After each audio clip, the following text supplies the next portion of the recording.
Good morning, Sean here, Mountains Garage.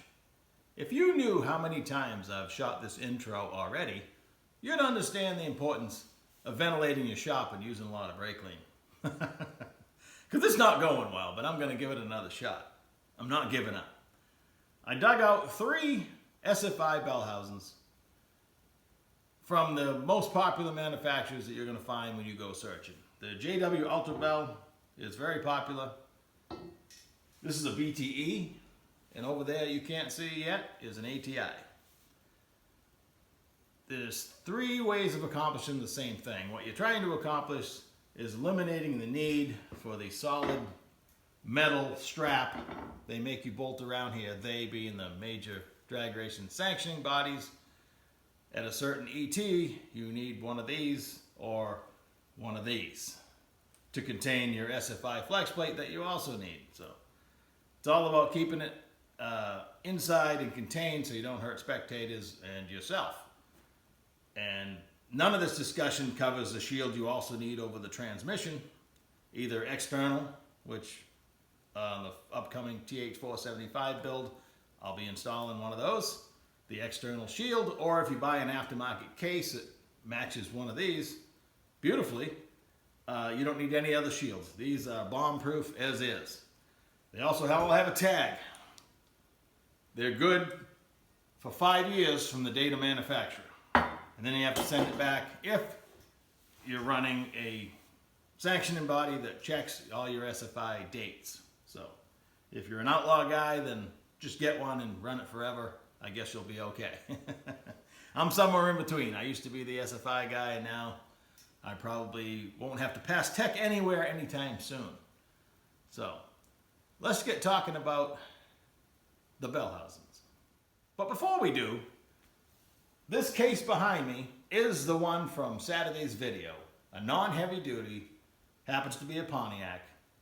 Turbo 400 case that I've cut the Bellhousing off, I've repaired the threads, I've scrubbed and cleaned it because it was really rusty.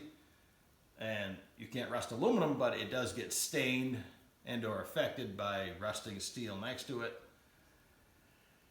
And from about a month and a half ago, where I stripped 3 Pontiac HD cases, I actually shot videos of them. It's in the Turbo 400 playlist. I'm pointing wherever you would find it on my channel.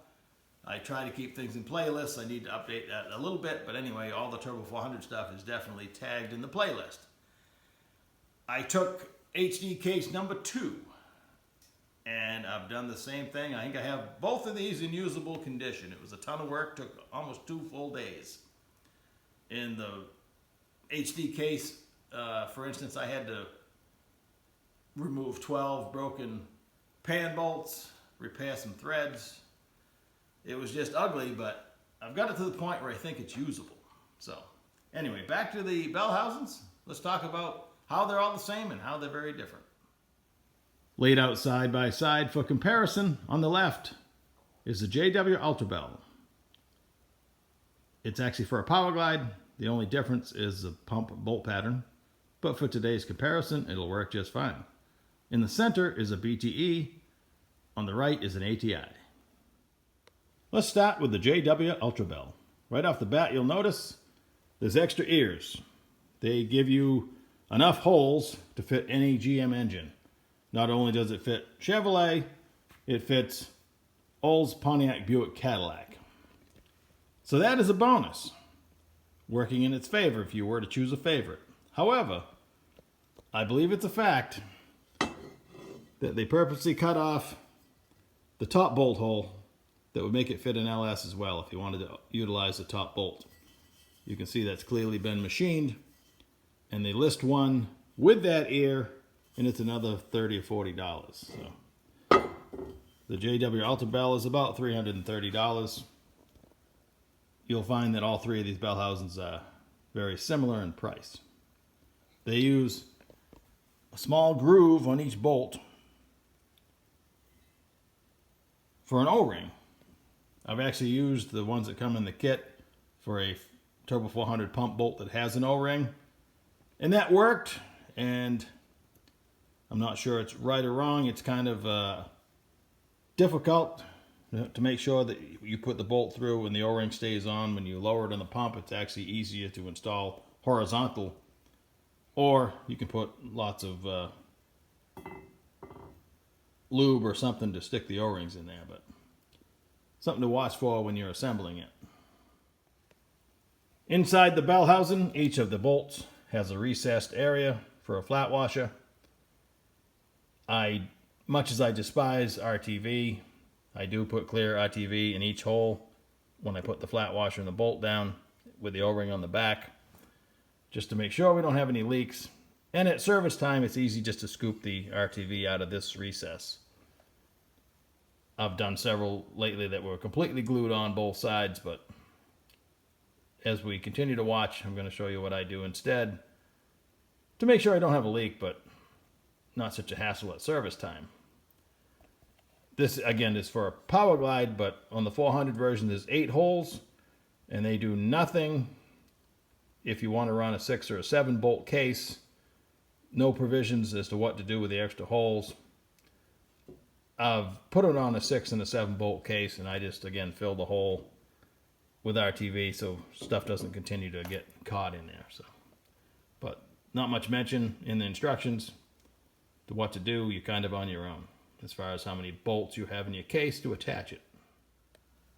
Up next is a very unique BTE bell housing. Unique in the fact it has a bolt-on adapter ring. So this is your pump bolt pattern here. The outer bolt pattern, if you were to remove the ring, is this housing itself is supposed to bolt onto an aftermarket main case. So should you upgrade down the road, you just lose the adapter and bolt this right onto your new case. That's a neat feature. They give you the upper bolt hole. It's Chevrolet only, but they do give you the LS provision. There's no option. It's just the way it comes. It's also about $330. They give you the bolts and O-rings, much like the JW. And they give you all 8 holes and no provision if you only have 6 or 7. Again, you're probably going to do the same thing as a JW, just plug the holes you don't use.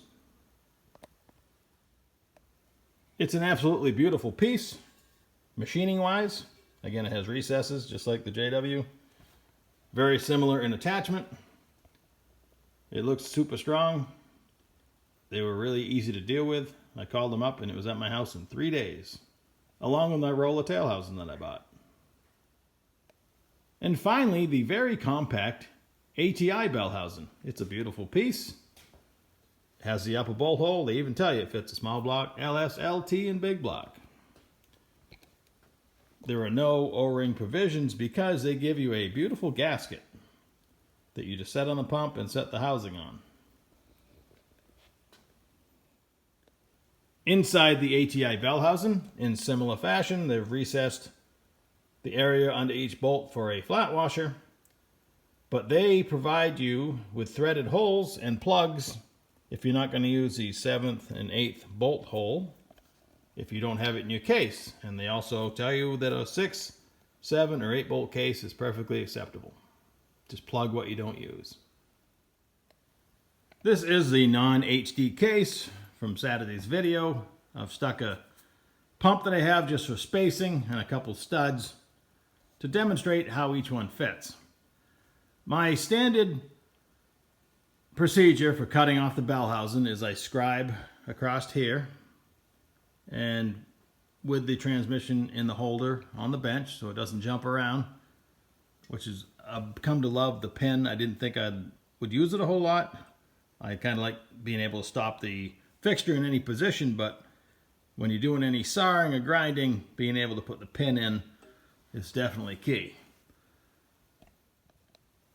This is the actual housing I cut off. You can see I cut along my scribe mark. I did one side at a time.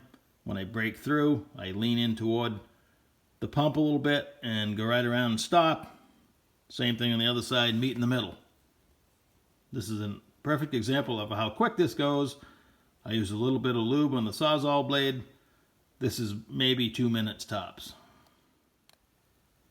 I do have a couple videos in my playlist demonstrating this, but for today we're going to go over it one more time. As soon as I break through here, I kind of come in toward the pump. And there's 3 elevated areas on a Turbo 400 case that I aim for. These are actually up. I've ground them down for clearance, but I swing the Sawzall in and I go right around near them, and then I final grind by eye. I know that it has to be flat from here out. So this is what I gauge my gap on, and I know it's going to fit for a JW. And I've now learned that the BTE, when I finished my grinding, I literally eyeball around the pump. You can use a straight edge, but when you've done it a few times, instead of using a CNC, I use the S&G, my Sawzall and grinder. So I was pleasantly surprised, because it's my first time doing the BTE with the adapter ring, that it fit like a glove. Let's demonstrate. When I set it down for the first time, I thought I was a genius, because it literally looks like a machine did it. It came out perfect. So I was pretty happy with myself. However, on this case, I really wanted to run the ATI housing. This is where things got interesting. You can see, comparing the BTE to the ATI, how compact the ATI is. And I've come to learn, while that is beautiful, there's nothing you can do to make the gap look pretty. If that's what your goal is, let me show you. Same case now with the ATI housing on there. It is so small that it's never even going to come close to this outer lip that's left after you cut the housing off. So I saw this at first. I said, well, maybe on the next one, on the HD case, I'll leave some of this lip. Maybe it'll improve the way it looks. It doesn't matter. I've said it a million times, but that's a pretty big gap. I said, well, if I can tighten that up, so be it. So when I ground the HD case, I left it up a significant amount all the way around compared to these three elevated areas that I still flattened out. I was very generous, hoping that would improve the cosmetics. Don't mind my rusty pump, it's just here for spacing. But when you drop it on the case, it doesn't matter because it is so compact. Nothing you do is going to make it flush, because this bell housing is headed up this way. It's not like you can leave extra and have it meet up here.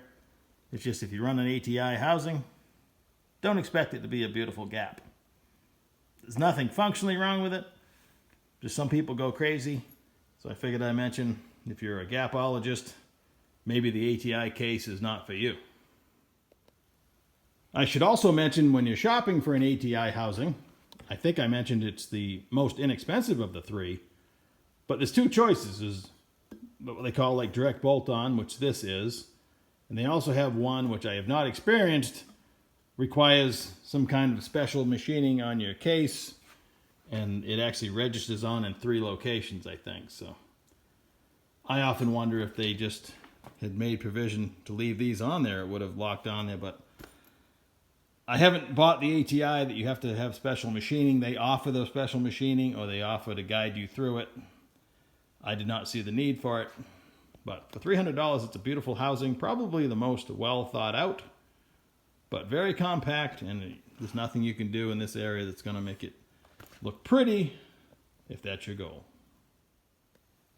But I was pleasantly surprised when I unboxed the ATI bell housing and it came with a gasket instead of O-rings. That's the part number. They're available for $4 or $5 a piece, and I'm going to use it on every brand of housing and not mess with O-rings anymore. Just drop on the gasket, drop on the housing, and seal the bolts under the washer, and it should be dry. Later this week, I will actually start assembly of the TH475 race transmission that I've been talking to death about and collecting parts for the last month and a half. The automatic transmission design billet transbrake valve body will be here tomorrow according to UPS tracking. That's the only piece I was missing. I'm going to use this non-HD Pontiac case that I stripped on Saturday, the BTE housing that's already sitting on it, ATI input shaft, the JEGS main shaft, and the ATI output shaft. and all the other goodies. And I'm not going to install a part in this transmission without the camera on, because that's what I promised, and that's what people want to see apparently. So every piece we're going to talk about as I put it in the case. That leaves the HD case. Is now also prepped and ready to go with the ATI housing on it. I've done some late night shopping and I bought some used, don't judge me, upgraded parts. I can't wait to see them when they show up. It's going to be a step above this one, strength-wise. If this is good for 12 to 1500 horsepower, that'll be good. If you go by what major transmission sellers advertise their horsepower ratings at, that should be 1800 to 2000. If the parts show up and are usable and I jam them all into that case. So that's what's going on. Like, share, subscribe. Thanks for watching, and I'll catch you next time.